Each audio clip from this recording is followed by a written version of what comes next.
Hello guys, कैसे हो आप लोग।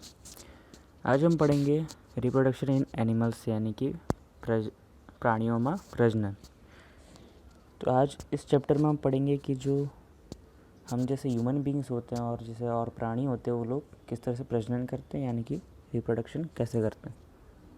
तो आइए पढ़ते हैं उनके बारे में। तो यहाँ पे एक चीज़ लिखी है कि humans use sexual mode of reproduction, यानी कि जैसे कि हमने पहले देखा कि जो प्लांट्स में होता है कि उनमें सेक्सुअल और एसेक्सुअल दोनों हो सकते हैं, पर सेक्सुअल चीज़ क्या होती है कि इसमें मेल और फीमेल दोनों की ज़रूरत होती है, यानी कि नर और मादा दोनों की ज़रूरत होती है प्रजनन के लिए। तो ह्यूमंस में जो होती है, जो कि ह्यूमन बींग्स और एनिमल्स है, उनमें सिर्फ sexual mode of reproduction use होता है। दूसरी चीज़ यहाँ लिखी है कि it need sexual maturation which includes creation of germ cells, यानी कि एग, जो कि कहाँ प्रोड्यूस होता है, फीमेल्स में।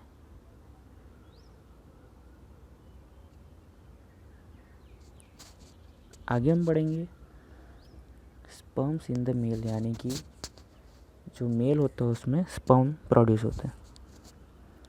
This period of sexual maturation is called puberty.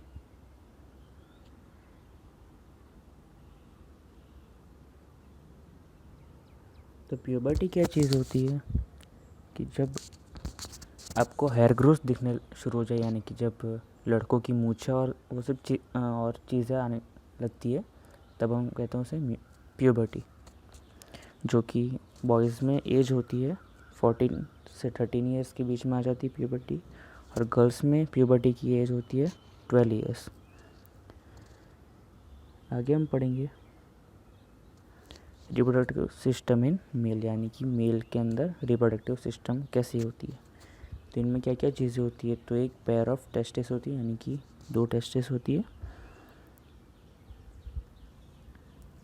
दूसरा होता है कि जो टेस्टिस के ऊपर का जो सरफेस होती है उसे हम कहते हैं स्क्रोटम।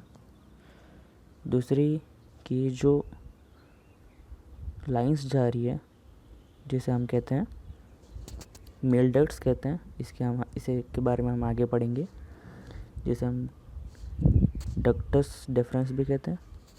और ये होता है यूरिनरी ब्लैडर, जहाँ पे यूरिन जमा किया जाता है। ये सब जो बाकी के ऑर्गन्स होते हैं वो इसी के पार्ट्स है। एक होता है प्यूबिक बोन, प्रोस्टेट ग्लैंड और सेमिनल वेसिकल। और एक चीज़ होती है पेनिस, जिसके थ्रू कनेक्टेड होता है स्पॉन्जी यूरेथ्रा। तो आइए इनके बारे में आगे पढ़ते हैं।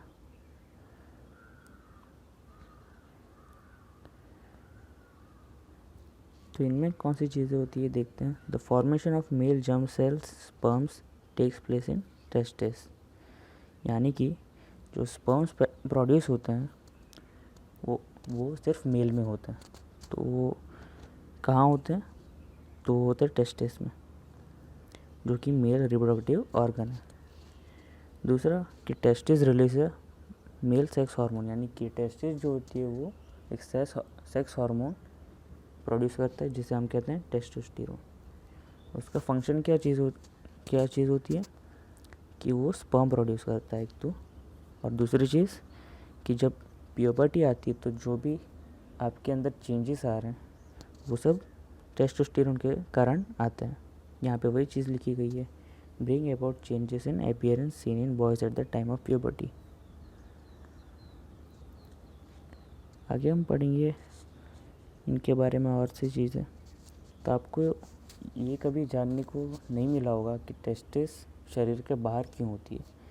वो इसलिए होती है क्योंकि जब स्पर्म प्रोड्यूस होता है तब उसके लिए टेम्परेचर कम होना चाहिए, इसलिए उसे बाहर रखा जाता है बॉडी के बाहर, जिससे 2 to 3 डिग्री सेल्सियस कम हो। दूसरी चीज़ होती है कि जो यूरेथ्रा होती है उसमें से यूरिन और स्पर्म दोनों के लिए निकलने के लिए एक पैसेज होता है, जो कि जिसे हम कहते हैं यूरेथ्रा।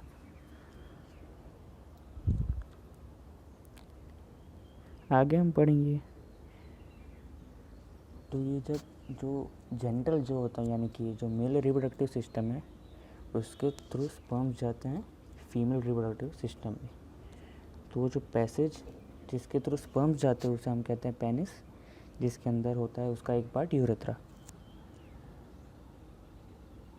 तो आगे हम पढ़ेंगे रिप्रोडक्टिव सिस्टम इन फीमेल। तो इनमें कौन सी चीज़ें पाई जाती है? तो एक चीज़ होती है यूटेरस, दूसरी दो मतलब एक पेयर ऑफ ओवरीज होती है, दोनों साइड एक एक, जो कि एग्स प्रोड्यूस करती है। और ये जिससे कनेक्टेड होता है यूटेरस और ओवरी, उसे हम कहते हैं फैलोपियन ट्यूब। यूटेरस के आगे एक चीज़ आती है वेजिना। तो चलिए इसके बारे में और आगे पढ़ते हैं। The female germ cells are eggs produce in the ovaries, यानी कि जो ओवरीज चीज़ होती है वो की एग्स प्रोड्यूस करती है।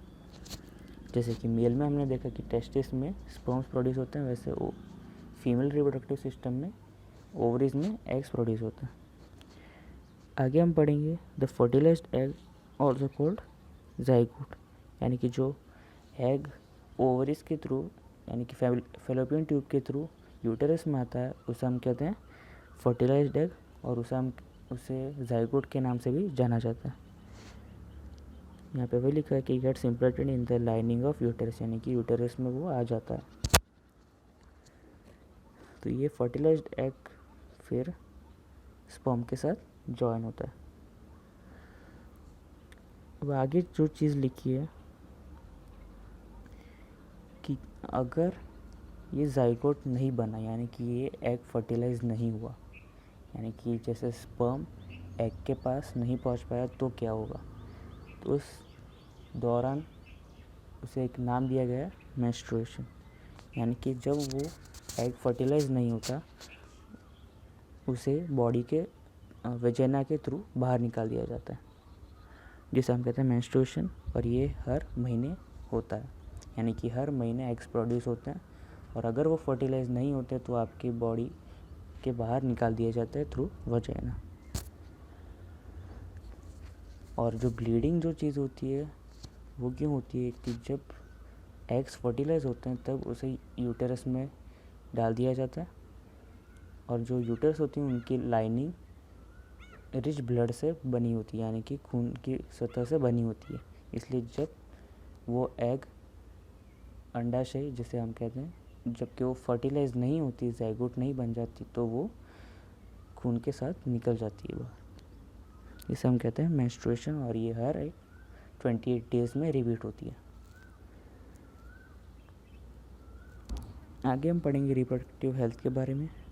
तो वो क्या चीज़ होती है? It means total wellbeing in all aspects of reproductive, physical, emotional, social and behavioural, यानी कि आपको रिप्रोडक्टिव हेल्थ के बारे में आपको ध्यान देना चाहिए कि किस तरह से फिज़िकली इमोशनली आप पे अफेक्ट कर रहा है।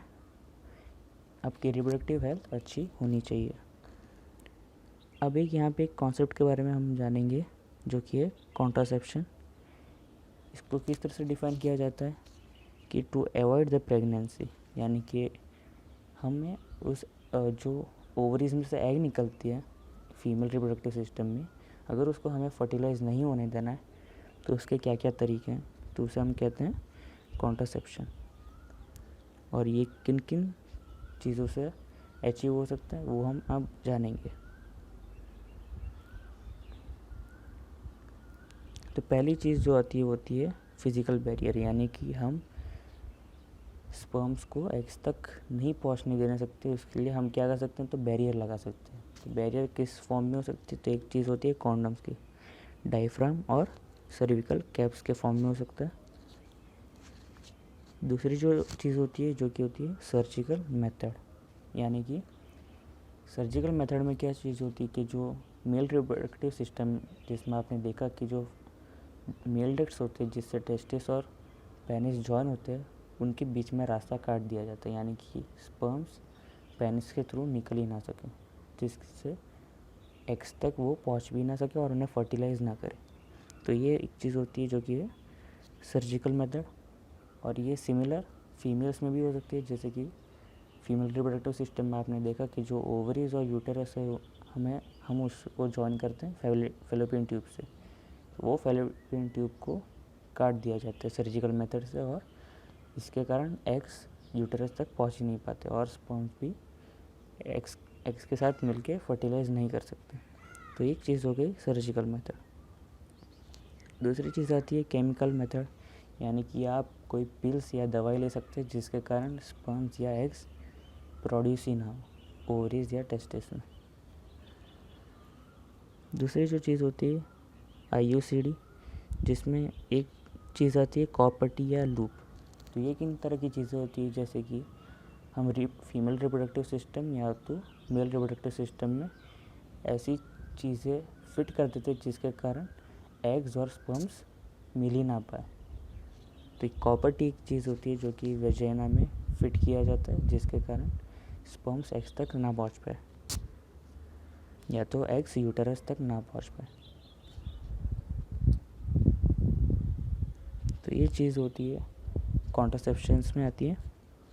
दूसरी चीज़ आपके साथ डिस्कस करनी है जो कि है प्यूबर्टी के बारे में। तो प्यूबर्टी के बारे में हमने आगे आगे पढ़ा भी, तो उनमें कौन सी चीज़ें हम देख सकते हैं। तो प्यूबर्टी में हम देख सकते हैं, अगर मेल्स में देखा जाए तो मूछें आती है, उनकी आवाज़ जो होती है वो भारी भारी हो सकती है।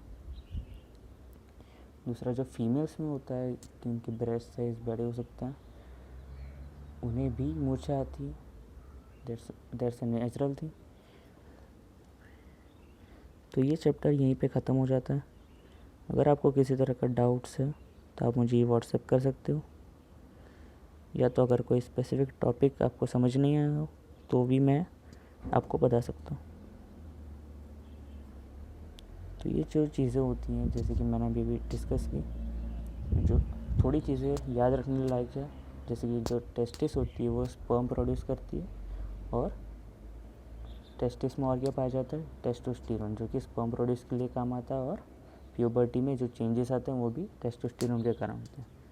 और फीमेल्स में क्या होता है कि ओवरीज होती है जो कि एग्स प्रोड्यूस करती है, और जो फीमेल्स में जो टेस्टोस्टेरोन के जैसे फीमेल्स में भी होता है जिसे नाम दिया गया है एस्ट्रोजन, जिसके कारण एग्स प्रोड्यूस होते हैं, और जो फीमेल प्यूबर्टी के टाइम जो भी चेंजेस आते हैं वो सब दिखाई पड़ते हैं एस्ट्रोजन के कारण। तो ये थोड़ी चीज़ें जो कि याद रखने लायक है। बाकी और कोई भी डाउट हो तो आप मुझसे पूछ सकते हो कमेंट्स में, या तो व्हाट्सएप कर सकते हो। Thank you.